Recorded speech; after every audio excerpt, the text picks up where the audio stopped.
Gusto ni Boss Ramon siguraduhin ang pagkapanalo niya. Kayo nang bahala rito. Ito ang mga listahan ng mga tauhan. Malinaw? Di ba delikado ito? Baka may makikita sa atin. Basta walang madagdag, walang problema. Sabihin niyo lang na ito'y ayuda mula kay Mayor Ramon. Malinaw? Paano kung may magtanong kung bakit kami lang nagbibigay ng ayuda?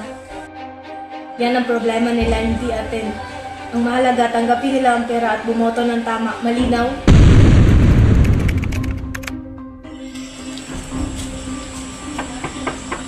Tao po! Magandang araw po tayo. May kaunting tulong po si Mayor Ramon para sa inyo. Tulong mo ba talaga ito?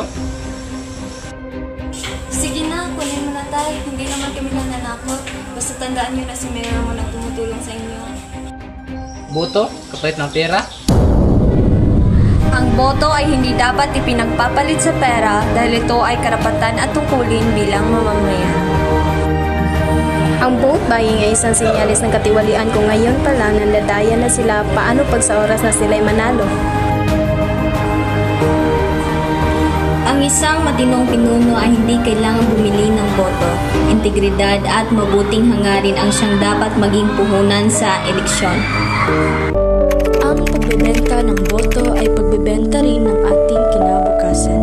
Mas matimbang ang maayos na pamamahala kaysa sa pansamantala